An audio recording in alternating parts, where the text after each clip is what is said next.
माझा जन्म कोकणातला रत्नागिरी जिल्ह्यामध्ये राजापूर तालुक्यामध्ये सागवे गाव. माझे वडील कृवी सोमण शास्त्री हे पंचांग करते होते. ते जेव्हा गावी यायचे तेव्हा मला आकाशातले तारे दाखवायचे आणि तारे ग्रह पाहताना रात्र रात्र आकाशाविषयी कुतूहल निर्माण झालं होतं. त्यावेळी मला म्हणजे वयाच्या 5व्या वर्षापासून खगोलशास्त्राची आवड निर्माण झाली. चंद्राबरोबर एखादी तारका असेल किंवा ग्रह असेल तर तो युती पाहायला मी रात्रभर जागलेला आठवतो मला. तुमची नोकरी चांगली आहे, मग तुम्ही पुढे कोणी पंचांग करते नाही होणार. तुम्ही पुढे 1972 सालापासून पंचांग आणि कॅलेंडर सगळे दिनदर्शिका या तयार करतो. गणपतीची पूजा का करायची, दसरा का करायचा, दिवाळी का करायची हे पुढच्या पिढीला समजावून जर सांगितलं ना वैज्ञानिक भाषेमध्ये तर कळतं. तर ते पंचांग नक्की काय असतं, त्याच्यात काय काय असतं, ते आपल्या आयुष्यावर काय परिणाम करतं? पंचांग म्हणजे 5 अंग असतात. एक तिथी, वार, नक्षत्र, योग आणि करण.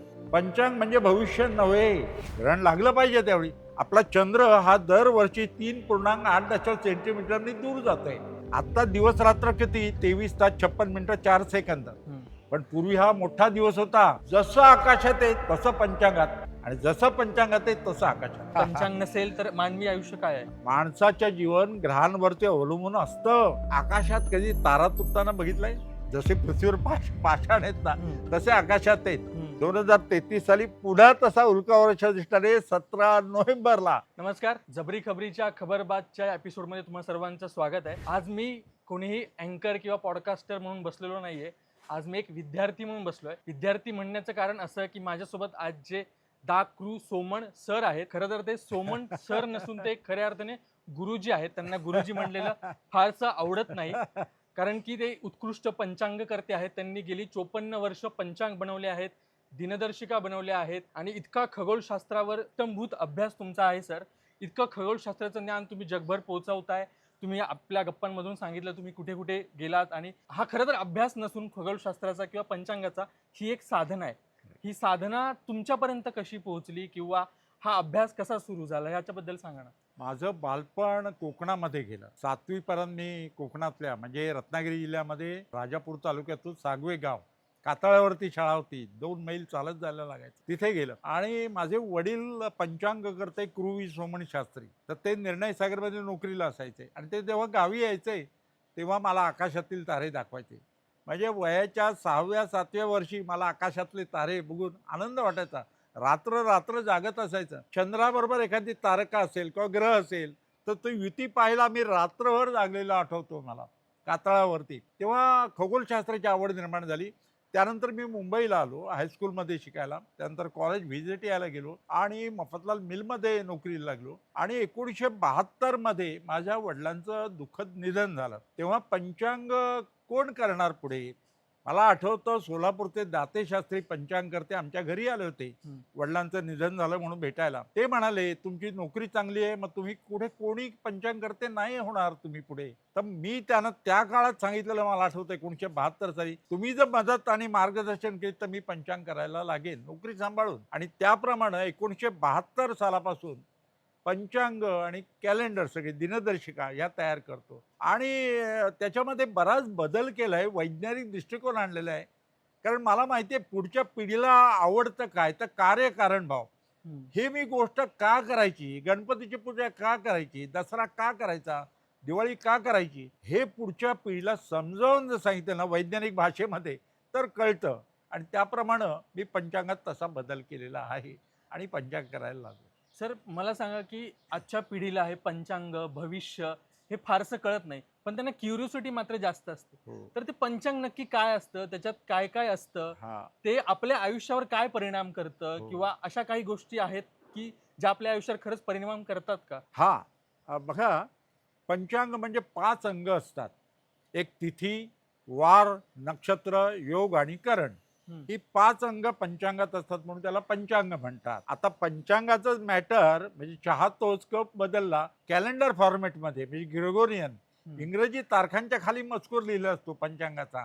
आणि त्या कॅलेंडर दिनदर्शिका प्रत्येक घराघरात असतात.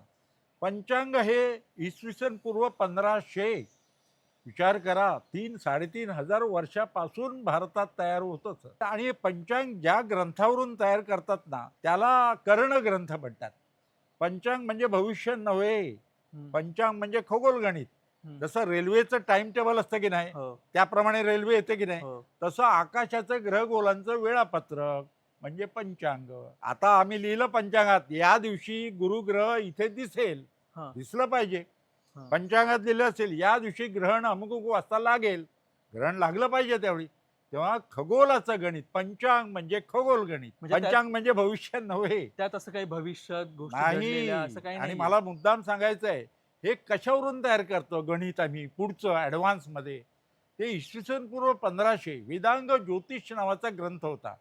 55 श्लोक, हा त्याच्यामध्ये संस्कृतमध्ये लगद ऋषीनं लिहिलेला. आणि तो वेदांग ज्योतिष हा ग्रंथ त्याचं संस्कृतचं इंग्रजीमध्ये भाषांतर केलं बऱ्याच पाश्चात्य लोकांनी. लोकमान्य टिळकांनी सुद्धा केलं, की आमचं कालज्ञान किती प्राचीन आहे हे इंग्रजांना कळावं, ब्रिटिश लोकांना, म्हणून इंग्रजीत भाषांतर केलं वेदांग ज्योतिष ग्रंथाचं 55 श्लोकांचं अर्थ लावून. आणि त्याच्यानंतर आपल्याला माहिती आहे कालमानाप्रमाणे बदल होतो. आता आपल्याला सांगू काय, आपला चंद्र हा दरवर्षी 3.8 सेंटीमीटरनी दूर जात आहे. दूर जातोय. हो, आता चंद्र किती दूर आहे, 3,84,000 किलोमीटर. पण तो दरवर्षी टायडल फोर्सेसमुळे म्हणजे समुद्राला जी भरती ओटी येते ना, हा, हा. त्याच्यामुळे चंद्र दूर जातोय आणि पृथ्वीचा वेग सुद्धा कमी होतोय. आता दिवस रात्र किती, 23 तास 56 मिनिटं 4 सेकंद. पण पूर्वी हा मोठा दिवस होता. आता दिवस रात्र ह्याच्यात सुद्धा बदल होतोय. तुम्ही मला सांगा, हा बदल व्हायला लागला, आकाशात दिसायचं नाही त्याप्रमाणे. मग सूर्य सिद्धांत नावाचा ग्रंथ लिहिला. कोणी लिहिला माहित नाही, सूर्य नावाच्या माणसाने लिहिला असेल. पण 1000 वर्ष त्याच्यापासून पंचांग करायला लागले. आणि इसवी सन 1520 मध्ये 1520 छत्रपती शिवाजी महाराजांच्या अगोदर आपल्या मुरुड जंजिराच्या जवळ नांदगाव म्हणून गाव आहे, तिथे केशव दैवज्ञ राहत होते आणि ते पंचांग करायचे सूर्य सिद्धांत ग्रंथावरून. पण ते चुकायला लागलं. एकदा जर ग्रहण दिलं होतं पंचांगात, दिसलं नाही. मग ते म्हणाले हे असं व्हायला नाही पाहिजे. मग त्यांच्या मनामध्ये ध्यास लागला आणि त्यांच्या स्वप्नात गणपती आला. आपल्याला माहिती आहे नांदगावला सिद्धिविनायक मंदिरात ते पुजारी होते. अच्छा. तर स्वप्नामध्ये गणपती आला आणि त्यांनी सांगितलं मी तुझ्या पोटी जन्म घेईन आणि गणितज्ञ होईन.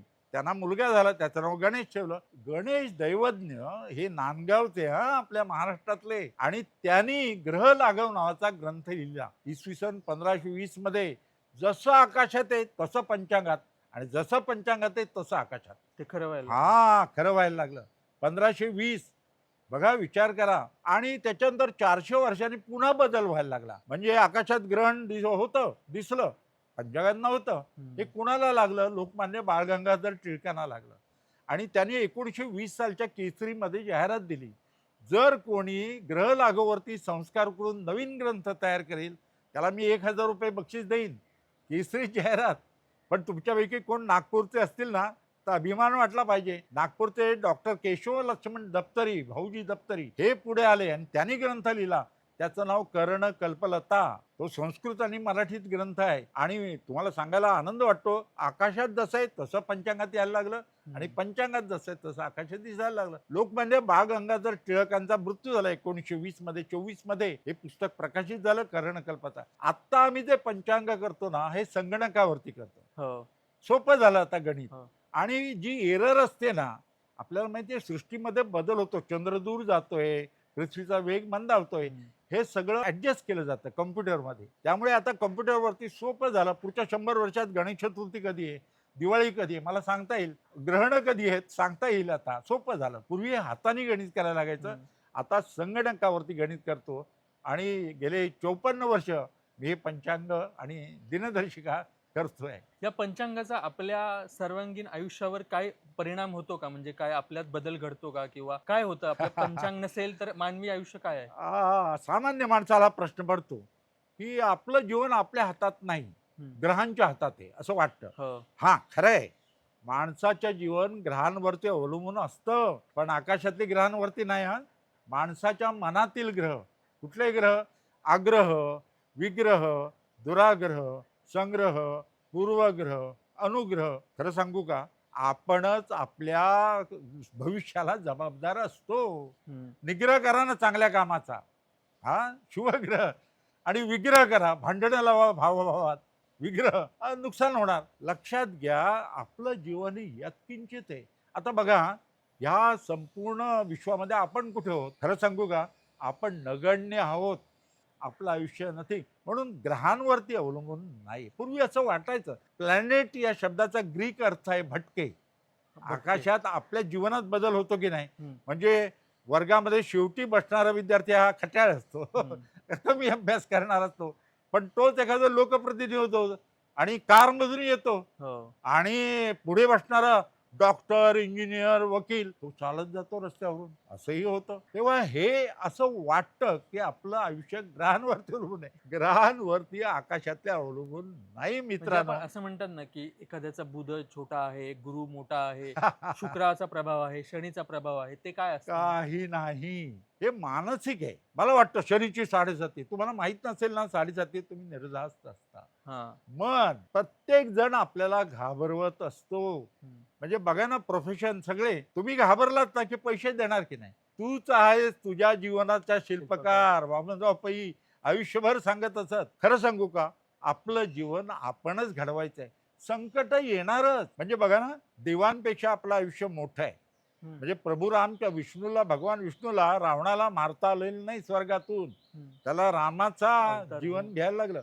आणि रामाचं म्हणजे माणसाचं जीवन घेतलं की वनवासाला जावं लागणारच. हे समजून म्हणून चांगला क्रिकेटचा खेळ येत असेल, माहीत असेल. क्रिकेटचा खेळ पाहताना आनंद होतो.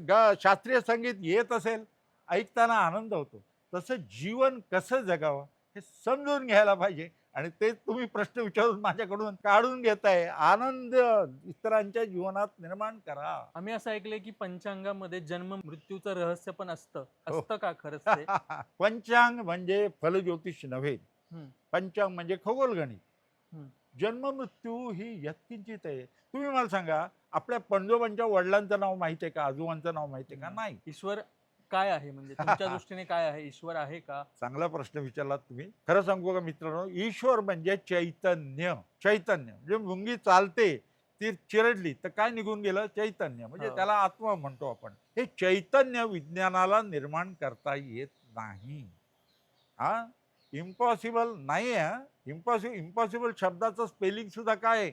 आय एम पॉसिबल आहे की नाही? हो, possible. विज्ञानात अशक्य नाही. पण अजूनपर्यंत चैतन्य निर्माण करता येत नाही. परंतु चैतन्य म्हणजे ईश्वर. म्हणजे खरं सांगू का, फुलं घालून देव प्रसन्न होत नाही.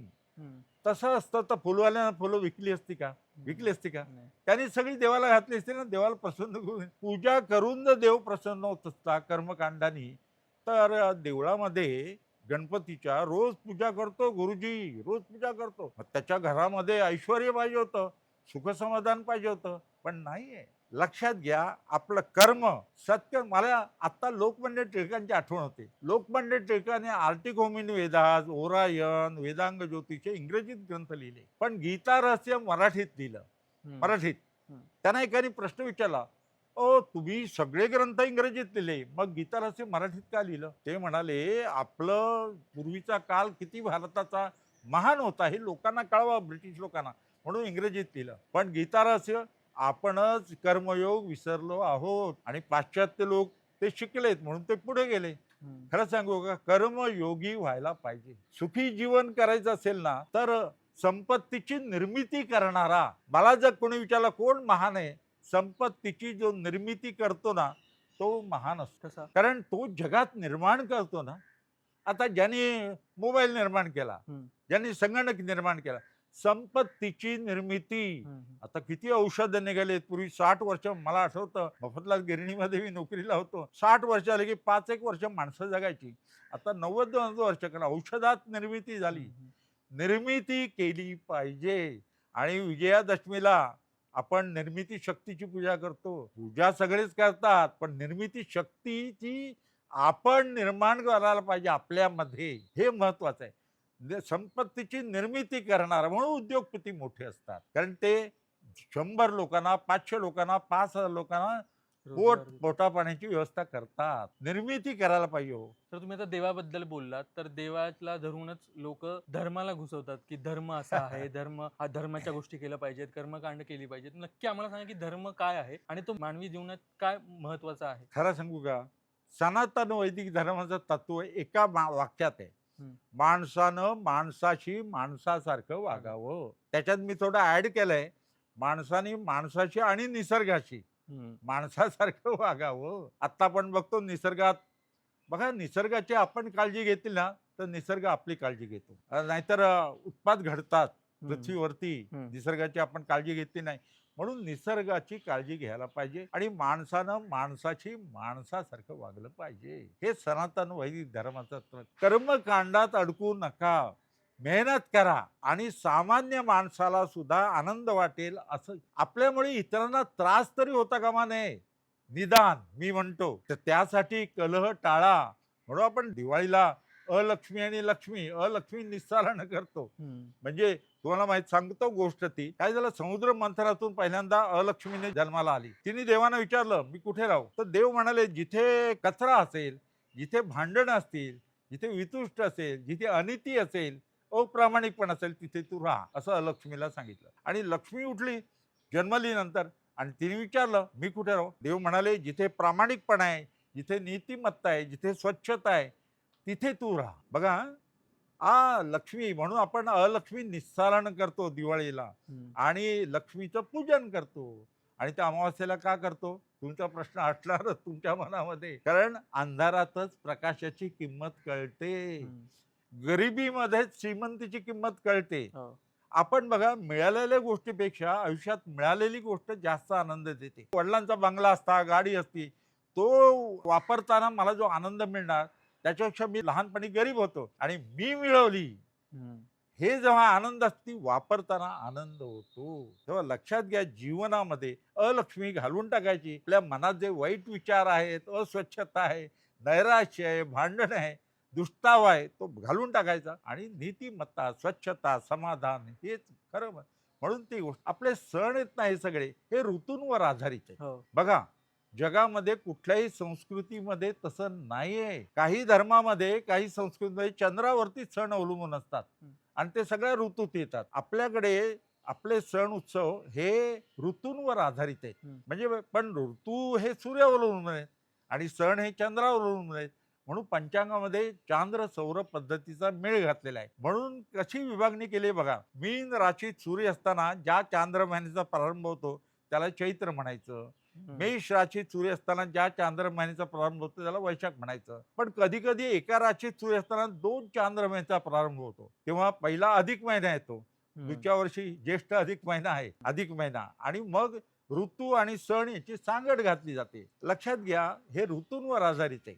म्हणून बघा श्रावण महिना पावसाळ्यात येतो की नाही, पावसाळ्यात का येतो, तर आपल्याला माहिती आहे श्रावणात आपण घरात बसतो, जास्त शेतीची कामं झालेली असतात आणि त्यामुळं अपचन होण्याची शक्यता असते. म्हणून उपवास करा.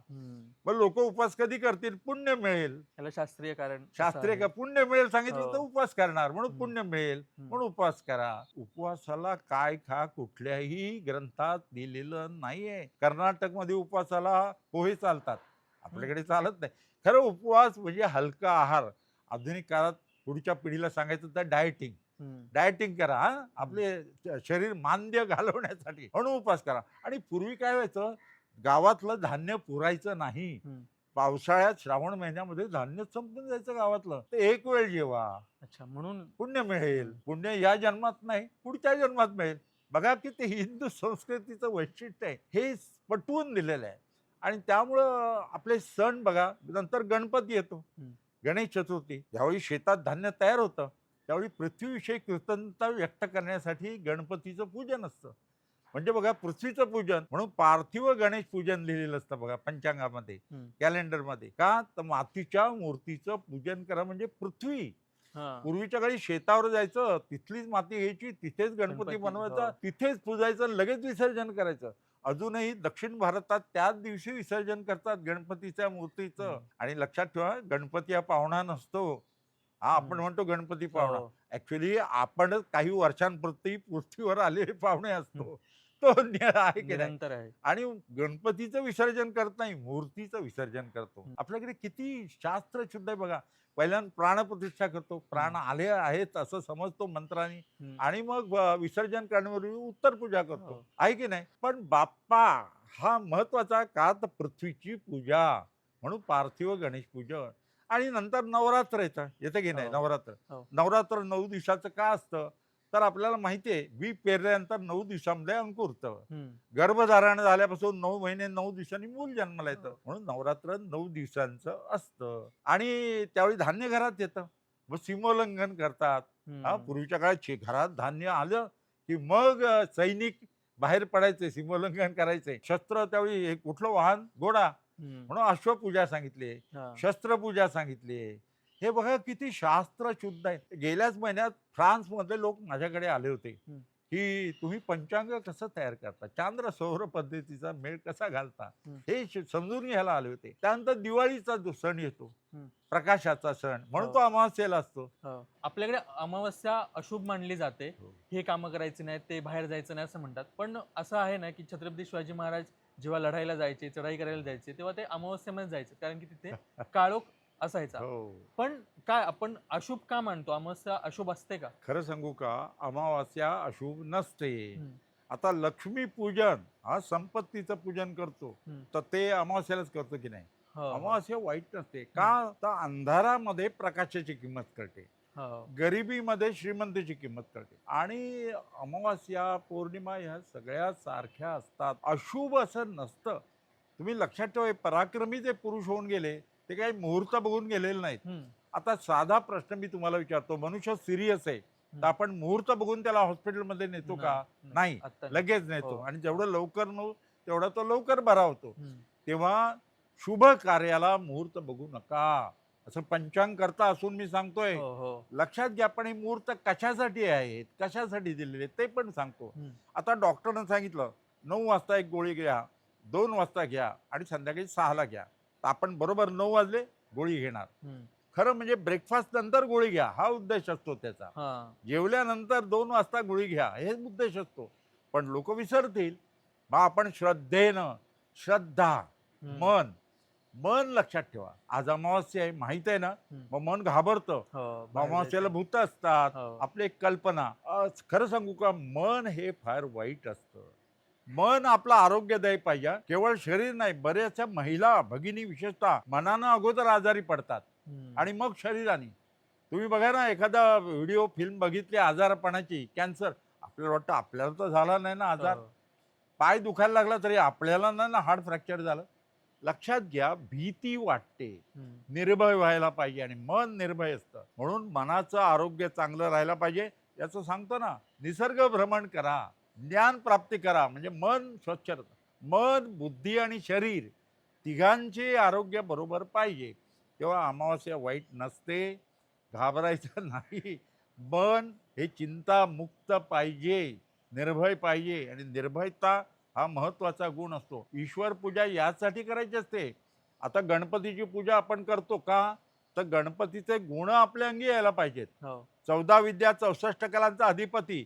एक विद्या जरी आयुष्यात आपण शिकलो ना, एक कला जरी शिकलो ना, आपण आपल्या आयुष्यात आनंद मिळवूच, पण इतरांच्या जीवनात, श्रोत्यांच्या हो. जीवनात आनंद होतो की नाही? हो. ऐकताना संगीत, एक कला येत असेल तर, एक विद्या, 14 विद्या 64चा अधिपती, त्याची पूजा करताना, हो पूजा करा तुम्ही, पण पूजा करण्यापेक्षा त्याचे गुण आपल्या अंगी आणा. भगवान श्रीकृष्ण बासरी वादनानं माणसं नाही तर गायी लुब्ध व्हायच्या. हम्म. मला तुम्ही सांगा, कला, तत्वज्ञ भगवद्गीतेमध्ये सांगितले. आज मी एकदा अमेरिकेत गेलो होतो आणि अमेरिकेत विचारलं, एका ग्रंथालयात गेलो, त्यानं विचारलं असे कुठले 100 ग्रंथ आहेत की जास्त लोकांनी वाचलेत.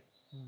तुम्हाला आश्चर्य वाटेल, कॉम्प्युटराइज लायब्ररी, पटकन लिस्ट काढून दिलं, त्याच्यामध्ये भगवद्गीता होती. वा. अर्नॉल्ड नावाच्या माणसाने भगवद्गीतेचं इंग्रजी भाषांतर केलेलं, ते जास्त लोकांनी वाचलेलं होतं.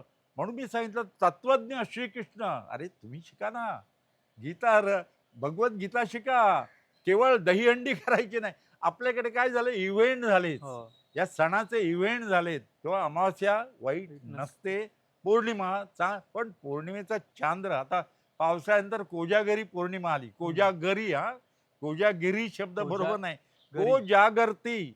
अच्छा. पावसाळ्यानंतर लक्ष्मी येते आणि कोण जागा आहे हो. असं विचारते, आणि जो जागा आहे त्याला प्रसन्न होते.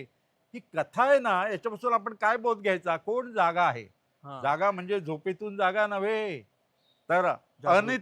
अनितीमध्ये हम्म. नीतिमत्तेमध्ये कोण जागा आहे, प्रामाणिकपणेमध्ये कोण जाणं आहे, मेहनतीमध्ये कोण जागा आहे, असं लक्ष्मी विचारते. या आपल्या सणांमध्ये पण खूप महत्व दडलंय प्रत्येक हा, सणांमध्ये. प्रत्येक सणांमध्ये लत्व आहे. तेव्हा पौर्णिमा, अमावास्या सर्व दिवस सारखे असतात. मी तुम्हाला एकदा सांगितलं तसंच सांगतो पुन्हा. आजारी सिरियस मनुष्य असला मुहूर्त बघत नाही. हम्म. पौर्णिमा आहे किंवा मग लगेच हॉस्पिटलमध्ये नेतो ना, तसं शुभ कार्य मनात आलं ना करावं. सर तुम्ही बऱ्यापैकी लिहिलंय सूर्यग्रहण आणि चंद्रग्रहणाबद्दल. सूर्यग्रहण चंद्रग्रहणाबद्दल पण खूप साऱ्या अंधश्रद्धा आहे लोकांमध्ये, हो. की चंद्रग्रहण आहे, सूर्यग्रहण आहे, ह्या गोष्टी करू नको, बाहेर जाऊ नको, डोळे खराब होतील. पण खरं असं त्याचा कितपत विचार करायचा आयुष्यात? सांगतो. सूर्यग्रहण म्हटलं की मला तो दिवस आठवतो. हम्म. 16 फेब्रुवारी 1980. हम्म. 45 वर्षापूर्वी मराठी विज्ञान परिषदेतर्फे सहल काढली होती आम्ही. हम्म. 90 वर्षांतर भारतातून खगरात सूर्यग्रहण दिसणारं होतं. हे हम्म. जेव्हा मला कळलं पंचांग करताना, तेव्हा मी लोकसत्ता वर्तमानपत्रात लेख लिहिला होता 1 वर्ष अगोदर, की लोकांनी साऊथ इंडियामध्ये जायला पाहिजे, ग्रहण बघायला पाहिजे. भर दिवसा चंद्र सूर्याला झाकतो आणि अंधार होतो आणि त्या अंधारात आकाशात ग्रहतारे दिसायला लागतात. हे आम्ही पुस्तकात वाचत होतो, पण ते हम्म. प्रत्यक्ष बघायला मिळणार होतं. म्हणून आम्ही बसेस घेऊन एसटीची बस बुक केली होती. आचारी बरोबर घेतले आणि शिक्षक सहलीत सामील झाले होते. आम्ही कारवारजवळ अंकोले आहे या गावी गेलो आणि मला प्रयोग करायचे होते. मला आठवतं सतीश प्रधान महापौर होते, पहिले महापौर, आणि त्यांना सांगितलं लाजाळूची झाडं आम्हाला मिळतील का? हम्म. त्यांनी नगरपालिकेतर्फे लाजाळूची झाडं दिली होती. पण तुम्हाला माहिती आहे लाजाळूचं झाडं हात लावल्यानंतर पानं मिटतात, हो. पण रात्र झाल्यानंतर पानं हो. मिटतं. तर तसं आम्ही ती लाजाळूची झाडं घेऊन गेलो कारवारजवळ, हम्म. की पानं मिटतात का हे बघायचं होतं. हम्म. काही लोक सांगायचे खगरा सूर्यगणना म्हणजे प्राणी खात नाहीत, हम्म. म्हणजे वाघ पण माणसाला खात नाही असं सांगायचे. हम्म. काही कुणी बघितलंय, कुणी तपासलंय. तर आम्ही वाघापुढे नाही, पण गाईपुढे चारा घालायचं ठरवलं होतं. हम्म. आणि 2 माणसं आमच्यापैकी बटाटेवडे जेवण विचारलं, त्याला शेवटची इच्छा काय आहे? काही झालं तर. हम्म. 2 डॉक्टर होते बरोबर हम्म. आणि वडे बरोबर त्यावेळी त्यांना खायचे. ग्रहण 4:30 वाजता लागणार होतं. 2 मिनिटं 40 सेकंद चंद्र सूर्याला झाकणार होता. 16 फेब्रुवारी 1980.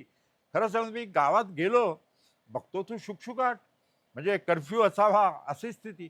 मग मला राहुलने एका घराच्या दरवाजावरती आवाज केला. त्याने आतूनच विचारलं, "कोण तुम्ही?" म्हटलं, "मी दाखरू सोमण, मुंबईतून आलोय ग्रहण बघायला. तुमच्या गावातून ग्रहण दिसतोय." नाही म्हणे, "आम्हाला सरकारनं सांगितलंय ग्रहण सूर्याकडे बघू नका, डोळे जातील." हम्म. म्हटलं, "दुपारची वेळ आहे, ग्रहण 4:30 वाजता लागणार आहे. तू बाहेर ये." ग्रहण चष्मे आम्ही नेले होते. तर त्याला एक चष्मा दाखवला. खिडकी उघडली त्यांनी हम्म. आणि तुम्हाला सांगतो तो मनुष्य बाहेर आला. बाहेरून कडी लावली. बायकोला आणि मुलाला सांगितलं, "बाहेर येऊ नका." हम्म. आणि भीत त्या ग्रहण चष्म्यातून सूर्याकडे बघितलं. काही झालं नाही. कारण ग्रहण चष्मा त्याच्यासाठी बनवला होता, डोळ्याला त्रास होऊ नये याचा. आणि 100 चष्मे नेले होते. आणि तुम्हाला माहिती आहे की गावाकडे शेजारच्या घरात काय चाललंय कानोसा घेत असतात. हम्म. शेजारचे लोकं पण आले आणि सगळं गावातले लोकं बाहेर आले आणि बायको, मुलं त्यांनी बोलावलं आणि चष्मे सगळ्यांना वाटले आम्ही. आणि त्याला विचारलं, "गाय आहे का तुझ्याकडे? गाय चारा खाते की नाही बघायचं ग्रहणामध्ये." चंद्रानं सूर्याला झाकलं, काळोख झाला की गाय चारा खाते की नाही. हम्म.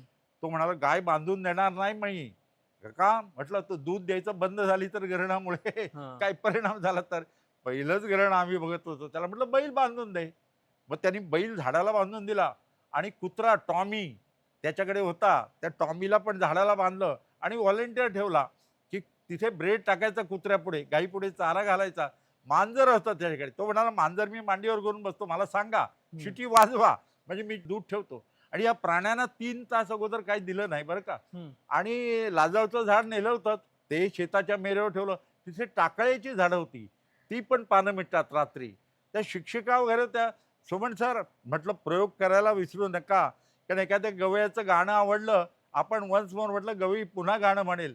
इथे किती वन्स मोर म्हटलं तरी चंद्र काही मागे येणार हो. नव्हता सूर्याला झाकायला. हम्म. कधीतरी घडणारी घटना खगरात सूर्यग्रहण. आणि झालं, चंद्रानं सूर्याला झाकायला सुरुवात केली.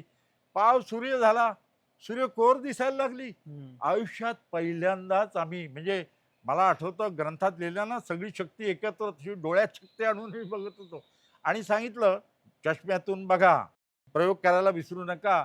आणि शिटी वाजवली, टोटॅलिटी झाली ना खगरा स्थिती, की चष्मा काढून बघायचं. हम्म. 2 मिनिटं 40 सेकंद खगरा स्थितीमध्ये. आणि झालं, डायमंड रिंग दिसायला लागली. हम्म. हिऱ्याच्या अंगठीसारखं दृश्य. मग आमच्या शर्टावरती पांढरी चादर अंथरली, त्याच्यावरती शॅडो बँड दिसायला लागल्या आणि काय सगळं सुंदर दृश्य. चंद्र पुढे गेला, सूर्याला पूर्णपणे झाकलं आणि बुध दिसला, शुक्र दिसला, व्याध तारा दिसला भर दिवसा. अंधार झाला, पक्षी स्तब्ध झाले, तापमान उतरलं होतं, थंडी वाजायला लागली होती. 16 फेब्रुवारी 1980, किती वर्ष झाली बघा, अजून माझ्या डोळ्यासमोर आहे. आणि अक्षरशः 2 मिनिटं 40 सेकंद संपली, शिटी वाजवली, पुन्हा चष्मे लावा, पुन्हा डायमंड रिंग, पुन्हा शॅडो बँड, पुन्हा सगळं दृश्य आणि दिवस उजाडला. कोंबडा सुद्धा हरवला. त्यावेळी आमचा हा मोबाईल फोन नव्हता, त्यावेळी आम्ही टेप रेकॉर्डर नेला होता. कोंबड्याचा आवाज ते सुद्धा टेप झालेला आहे. कोंबडा हरवला पहाटेसारखा. आणि काय झालं प्रयोगाचं, बैलानं चारा खाल्ला, कुत्र्यानं ब्रेड खाल्ला, मांजराचं दूध प्यालं. बरं झालं मी माणसाला वाघापुढे उभा नाही केला. प्राणी खातात. मला आठवतं पूर्वी म्युन्सिपाल्टीचा मुंबईत नळ यायचा आंघोळ करण्यासाठी. आंघोळ करा, पण ग्रहणामुळे काही निषिद्ध होत नाही. काही लोक पूर्वी पाणी ओतून टाकायचे घरातलं भरलेलं आणि पुन्हा भरायचे. आता तुम्ही मला सांगा, तलावात काही वेगळं पाणी येतं का? ते तलावातलं पाणी ग्रहण कालातलं तेच घरात येतं ना. अंधश्रद्धा नव्हे, मी म्हणत नाही, गैरसमजुती. म्हणे गरोदर स्त्रीनं भाजी चिरली तर कानफाटं मूल, विकृत मूल जन्माला येतं. उलट थायलिडोमाइड नावाचं चुकीचं औषध गरोदर स्त्रियांनी घेतलं. युरोपमध्ये हजारो थायलिडोमाइड, डॉक्टर असतील तुमच्यापैकी तर लक्षात ठेवा, थायलिडोमाइड चुकीचं औषध अनेक हजारो गरोदर स्त्रियांनी घेतलं. हजारो विकृत मुलं जन्माला आली. ग्रहणामध्ये भाजी चिरल्यानं नव्हे, ग्रहणामध्ये ते चुकीचं औषध घेतल्यामुळे जन्माला आली. लक्षात घ्या. तेव्हा अशुद्ध हवा होत नाही. तुम्ही ग्रहणात जेवता खाता त्यापेक्षा उघड्या गाडीवरचे भेळपुरी खाणं ते अशुद्ध असेल, पण ग्रहणात अशुद्ध होत नाही, हवा अशुद्ध होत नाही. आपल्याकडे समज होता, भीती होती. लक्षात घ्या. त्याच्यानंतर लोकांनी विचारलं, ग्रहण जाता निघता संपल्यानंतर निघता पुन्हा कधी आहे, पुन्हा कधी आहे, आम्हाला बघायचंय. 24 ऑक्टोबर 1995 दिवाळीची अमावास्या होती. मला अजून लक्ष होतं. 24 ऑक्टोबर 1995 त्यावेळी खगरा सूर्यग्रहण भारतातून आम्ही फतेपूर सिक्रीला गेलो होतो. 8 मिनिटं मस्त ग्रहण दिसलं खग्रास स्थिती. गेल्या वर्षी मी अमेरिकेला डलासमधून खग्रास सूर्यग्रहण बघायला गेलो. खरं सांगतो मी, खग्रास सूर्यग्रहण न बघता मृत्यू आला ना तर न जन्मल्यासारखं आहे. 2034 साली भारतातून दिसणार आहे खग्रास सूर्यग्रहण. भारतातून 2034ला आणि काश्मीरवरून दिसणार आहे. म्हणजे त्यावेळी कदाचित पाकिस्तान, भारत आणि काश्मीर एक देश झालेला असेल कदाचित. पण लक्षात ठेवा, खग्रास सूर्यग्रहण बघायला पाहिजे. त्यानंतर 15 जानेवारी 2010ला आम्ही कंकणाकृती सूर्यग्रहण बघितलं. ते कारवारमधून, ते कन्याकुमारीतून बघितलं. मला आठवतं 4 बसेस 8 मिनिटं कंकणाकृती दिसली. पण कंकणाकृती अॅन्युलर सोलर इक्लिप्स बघण्यापेक्षा ना टोटल सोलर इक्लिप्स बघण्यात मजा असते. ते बघण्यापेक्षा 11 ऑगस्ट 1999ला झालं. आम्ही भुजेला, कच्छला गेलो होतो, पण आकाश ढगाळ होतं. 22 जुलै 2009ला पुन्हा भारतातून झालं होतं दिसणार, पण त्यावेळी सुद्धा पाऊस होता. इंदोरला आकाश ढगाळ होतं. पण खग्रास सूर्यग्रहण बघायला पाहिजे. काहीतरी परिणाम होत असेल आपल्या बॉडीवर सूर्यग्रहण? काहीही परिणाम नाही. परिणाम हाच होतो की आनंद प्राप्त होतो. बघितल्यानं डॉक्टरनी त्यावेळी तपासली, 2 माणसं बटाटे वडे खाल्ले, काही झाले नाही, अजूनही जिवंत आहेत ते. हे पूर्वी गैरसमज होता. लक्षात घ्या, हा एक गैरसमज. मी अंधश्रद्धा शब्द वापरत नाही. गैरसमज. एखादी गोष्टीचं कधी प्रयोग करून बघितलाच नाही. लाजाळूच्या झाडाने पानं मिटली मात्र त्यावेळी. आणि पशुपक्षी एकदम नेहमीचे रात्र होते ना, ती हळूहळू रात्र होते. ही रात्र एकदम झाली. म्हणजे कार्यक्रम चालू असताना लाईट गेले तर कसं होतं, एखादा मोठा कार्यक्रम, तसं एकदम अंधार झाला. आणि हा अंधार पुन्हा सूर्य उगवला. एक आमच्याकडे विरारचे एक सहदेव पाटील म्हणून होते. ते म्हणे, बघा ना पश्चिमेला सूर्योदय होते. एकदम म्हणाले, वयस्कर ग्रस्त होते, तोंडून शब्द निघेल, बघा पश्चिमेला सूर्योदय होतोय. आणि खरोखर सूर्योदयासारखं तापमान 10 अंशांनी उतरलं होतं. हे अनुभव आहेत ना जबरदस्त ग्रहणाचे. म्हणून ग्रहण म्हटलं ना की मला हे खगोलीय चमत्कार हे बघायला पाहिजेत. असे मी परत पंचांगाकडे येतोय. राशी असतात, मेष राशी वगैरे सगळे राशी असतात. त्या राशीवरून पण भविष्य ठरवलं जातं. असं काय असतं का, होतं का? रविवारच्या पेपर मधलं भविष्य वाचतं का? हा, आता तुमची समजा कर्क रास असेल ना, कर्क रास वाचू नका. तुम्ही मीन रास वाचा. हा ती सुद्धा तुम्हाला बरोबर वाटेल. हम्म. कारण लेखक कौशल्य असतं. म्हणजे पावसाळा जवळ आला तर कुठल्याही राशीला लिहिलेलं असतं तब्येतीची काळजी घ्यावी. हो. हा हो. बरोबर आहे की नाही. हो. आता दिवाळीचे दिवस आहेत, गोड खायला मिळेल, हो. आनंदाची बातमी मिळेल. वाईट लिहायचं नसतं, लक्षात ठेवा. हम्म. संपादक सांगत असतो तो कॉलम लिहिणाऱ्याला, आजारी पडाल लिहायचं नसतं, आजारपणापासून काळजी घ्यावी. हम्म. भविष्य बरोबर येतं की नाही. हो. हो. आता कुठल्याही महिलेला भगिनीला जर तुम्ही म्हटलं तुम्ही इतरांसाठी सगळं करता पण लोक तुम्हाला तेवढा मान देत नाही, हो. तुम्हाला मदत करत नाही. खरं असतं की नाही. प्रत्येक स्त्रीला वाटतं की नाही. वाटतं. हो. आणि प्रत्येक स्त्री म्हणते हा 50शी नंतर आपल्या नवऱ्याला पतीला हो. की मी होते म्हणून संसार गेला, दुसरी स्त्री होती तर तुमच्यावर पळून गेली असती. प्रत्येकाला स्वतःचं मत वाटतं, ते म्हणजे सायकोलॉजी हम्म. ते भविष्यात दिसतं. म्हणून तर आपण आपला भविष्य वाचतो. वा बरं आहे, मस्त आहे.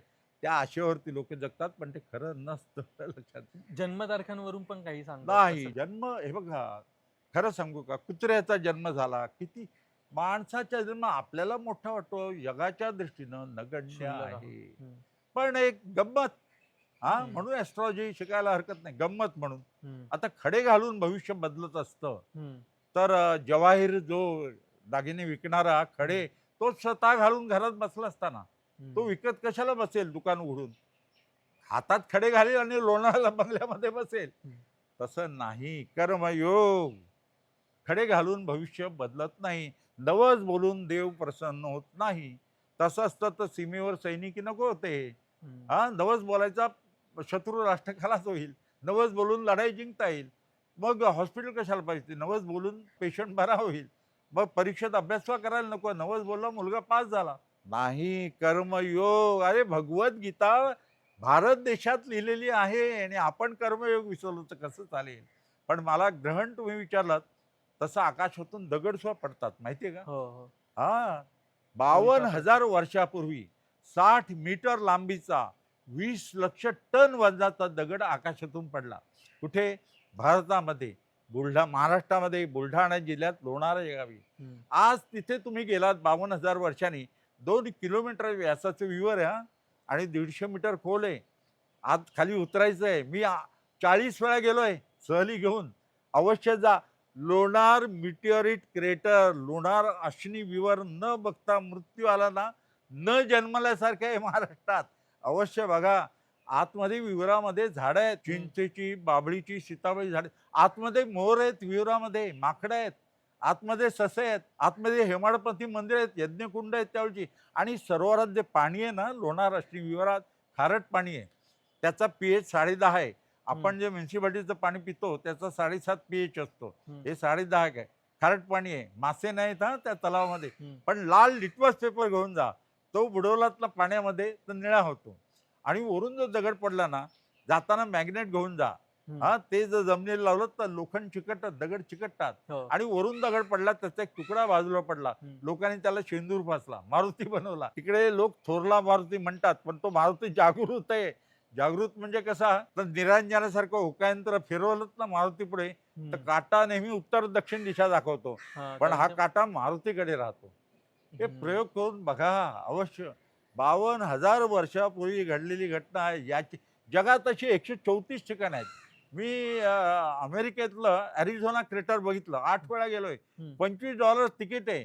हम्म. आता सरकारला सांगितलं खालची लाकडं तोडून आणतात, तर ते लाकडं तोडू नयेत म्हणून वॉचमन ठेवलेत आता, आणि तिकीट लावलंय आता, आणि कंपाऊंड घातलेले, सुरक्षितता ठेवली.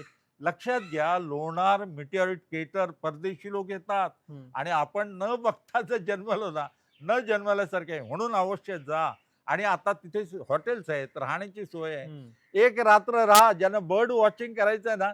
आणि तिथे दैत्य सुधन मंदिर आहे, ते मंदिर पाहायलाच तुम्हाला 1 दिवस लागेल. कोरीव काम, एवढं सुंदर कोरीव काम त्या मंदिरात आहे ना. मंदिराच्या हम्म. शिल्पकला बघायची असेल, वर्थ सीइंग.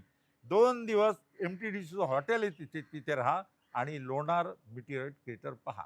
हे हा. दगड पडल्यामुळे झालंय हा, लक्षात ठेवा. हम्म. पण तुम्ही आकाशात कधी तारा तुटताना बघितलंय? हो. तारा तुटतो, पण तो तारा नुसता आकाशात, जसे पृथ्वीवर पाषाण आहेत ना, हम्म. तसे आकाशात आहेत. हम्म. आणि पृथ्वी जेव्हा सूर्याभोवती फिरते ना, तेव्हा गुरुत्वाकर्षणामुळे ते दगड खेचले जातात. हो. When they enter in the atmosphere, ते वातावरणात शिरतात तर घर्षणामुळे जळतात आणि जळताना आपला प्रकाशित रेषा दिसते, उल्का वर्षाव होतो. हम्म. पण धूमकेतू जो सूर्याला प्रदक्षिणा मारतो ना, तो वाटेमध्ये हे दगड सोडतो. त्याच्या हम्म. शेपटीमध्ये दगड असतात, कण असतात लोहचंही, तर ते सोडतो आणि पृथ्वी जेव्हा क्रॉस करते तो मार्ग, तेव्हा वर्षातील ठराविक दिवशी उल्का वर्षाव जास्त होताना दिसतो. हो. मला तो दिवस आठवतो, 17 नोव्हेंबर 2000 साली. हम्म. 17 नोव्हेंबर 2000 मला अजून आठवतो. विरारजवळ आम्ही गेलो होतो. तिथे 100 मुलं होती माझ्याबरोबर उल्का वर्षाव पाहायला. हम्म. पहिल्यांदा रात्री आकाश दाखवलं आणि रात्री 12 नंतर उल्का वर्षाव झाला. इतका सुंदर झाला. तासाला 400 उल्का पडताना बघितल्या. तासाला? असे 12 नंतर उल्का वर्षाव सुरू झाला आणि अक्षरशः लिओ नक्षत्रातून, मघा नक्षत्रातून आणि एका वेळी 2-2 उल्का पडायच्या. आणि बघा, उल्काचा रंग वेगळा असतो आणि त्याच्यात ते मेटल असेल तर रंग बदलतो त्याचा, हम्म. ते दिसतात. आणि माझ्याबरोबर काही चॅनलचे कॅमेरामन पण होते, त्यांनी मुलांच्या मुलाखती घेतल्या. 400 उल्का तासाला असे पहाटेपर्यंत पडत होत्या. मुलांनी मोजल्या अक्षरशः ग्रुप करून. तो उल्का वर्षाव दर 33 वर्षांनी होतो. कारण तो धूमकेतू आहे ना, टेम्पल टर्टल, हा 33 वर्षांनी सूर्याला प्रदक्षिणा करतो. आता पुढे कधी होईल? आता 2033 साली, अच्छा. 2033 साली पुन्हा तसा उल्का वर्षाव दिसणार आहे 17 नोव्हेंबरला. विसरू नका पाहायला. तर हा तुमचा जेवढा अभ्यास आहे, आपल्या पुढच्या पिढीपर्यंत पोहोचवण्यासाठी तुम्ही आता काय कार्य करताय किंवा काय संमेलन भरवताय त्याच्याविषयी सांगा ना. हा, मी मराठी विज्ञान परिषदेचा अध्यक्ष आहे. प्रत्येक गोष्टीत वैज्ञानिक दृष्टिकोन पाहिजे. वैज्ञानिक दृष्टिकोन म्हणजे काय? कार्यकारण भाव. हम्म. मी हे का करतो हे असं वडिलांना, आईला विचारलं पाहिजे. लक्षात घ्या, पुढची पिढी बौद्धिकदृष्ट्या महत्वाची आहे. हम्म. म्हणून आम्ही येत्या 20-21 डिसेंबरला ठाणे नगरीमध्ये एक खगोल संमेलन घेतोय. महाराष्ट्रातील ठिकठिकाणावरून खगोल शिकणारे अभ्यासक येणार आहेत आणि गडकरी रंगायतांमध्ये उद्घाटनाचा कार्यक्रम आहे. डॉक्टर नारळीकर यांचा यावर्षी निधन झालं. त्यांच्यावरती 1 तास व्याख्यान आहे. काकोडकरांच्या हस्ते अणुऊर्जा शास्त्रज्ञ काकोडकर त्यांच्या हस्ते उद्घाटन आहे आणि नारळीकरांवरती एक व्याख्यान आहे. आणि गडकरी रंगायतांमध्ये 20 तारखेला शनिवारी सकाळी 10 वाजता तो कार्यक्रम उद्घाटनाचा आहे. आणि सह्याद्री विद्यालय आपल्याला माहिती आहे कळव्याचं, तिथे आम्ही 2 दिवस संमेलन घेणार आहोत. आणि विषय कसले माहिती आहे का? आकाशातून दगड आलेला तुम्हाला हातात घेऊन पाहायला मिळणार आहे. नंतर गगनयान जाणार आहे. शुभांशू शुक्ला, भारताचा दुसरा अंतराळवीर. पहिला अंतराळवीर राकेश शर्मा आपल्याला माहिती आहे, हो. रशियाच्या मदतीने गेला. शुभांशू शुक्ला अमेरिकेतून आता अंतराळात जाऊन आला. हो. आता गगनयान भारताचं जात आहे, त्याच्यातून जो जाणार आहे त्याच्याबद्दल चर्चासत्र आहे. आणि बरेच विषय खगोलाचे आहेत. अनेक लोक तिथे येणार आहेत. 20-21 डिसेंबरला खगोल संमेलन ठाणे नगरीमध्ये होत आहे. आणि आम्ही AI वरती, आर्टिफिशियल इंटेलिजन्स, तुम्हाला माहिती आहे का? आर्टिफिशियल इंटेलिजन्स, कृत्रिम बुद्धिमत्ता ही प्रत्येक क्षेत्रामध्ये, म्हणजे फायनान्समध्ये, मेडिकल सायन्समध्ये, एंटरटेनमेंट, करमणूक क्षेत्रात सुद्धा आहे. तेव्हा ते प्रत्येक क्षेत्रात काय काय काम करणार आहे याविषयी आम्ही इंडाला कॉलेज आहे टिटवाळ्याच्या जवळ, त्या कॉलेजमध्ये 2 दिवसाचा 17-18 जानेवारीला संमेलन घेतोय. आणि तिथे तुम्हाला ड्रोन करायला पण मिळणार आहे. ड्रोनचं वर्कशॉप घेणार आहोत. रोबो करायला मिळणार आहे, रोबोटचा वर्कशॉप घेणार आहोत. असं तिथे प्रॅक्टिकल सुद्धा आम्ही वर्कशॉप तिथे घेणार आहोत. 2 दिवस संमेलन आहे. हे 2 संमेलन माझ्या ह्याच्यात. आणि मी 5 वर्षाचा आकाश, म्हणजे पुढच्या 5 वर्षात 2026, 27, 28, 29, 30 या 5 वर्षात आकाशात काय होणार आहे त्या घटनांचं पुस्तक मी लिहितोय. आणि त्याचं प्रकाशन 20 डिसेंबरला गडकरीमध्ये उद्घाटनाच्या सत्रात होणार आहे. तर मला सांगणं हेच आहे की वैज्ञानिक दृष्टिकोन अवलंबा आणि कार्यकारण भाव शोधा आणि मन आनंदी ठेवा, बुद्धी आनंदी ठेवा आणि शरीर आनंदी ठेवा. दुसऱ्याच्या जीवनामध्ये आनंद निर्माण करा. तुम्ही दुसऱ्याच्या जीवनात आनंद निर्माण केलात ना की तुमचं जीवन नक्की आनंदमय होईल, याची गॅरंटी मी देतो. आणि लक्षात घ्या, हे जीवन आपण इतरांसाठी जगलं पाहिजे. तसं जर केलं ना तर जीवनाचं सार्थक झालं. माणसानं माणसाशी माणसासारखं वागावं, हेच आपला धर्म शिकवत असतो. आणि ते जाणीव आपण करून घ्यायला पाहिजे. Yes, thank you so much. तुम्ही सुमन सर तुम्ही जबरी खबरीच्या खबरबात एपिसोडमध्ये आलात आणि इतकं सारं ज्ञान आणि इतकं सारं बोललात, भरभरून बोललात आमच्या प्रेक्षकांशी. तुम्हाला हा एपिसोड कसा वाटला हे आम्हाला कमेंट्स बॉक्समध्ये सांगा. हा तुमचं अभिनंदन सर्वांचं. तुम्ही चांगलं कार्य करता आहात. लक्षात ठेवा, वैज्ञानिक दृष्टिकोन निर्माण करणं समाजामध्ये हीच आत्ता काळाची गरज आहे. तेव्हा माझ्या शुभेच्छा तुम्हा सर्वांना. आणि इतरांच्या जीवनात आनंद फुलवा ना. दुसऱ्याला अत्तर लावताना आपला हात सुगंधित होतो ना, तसा करा आणि आपलं जीवन सार्थकी लावा. माणसाने माणसाच्या आणि निसर्गाशी माणसासारखं वागूया आणि आपला भारत देश उज्ज्वल संपन्न बनवूया. देशप्रेमी होऊया. नमस्कार.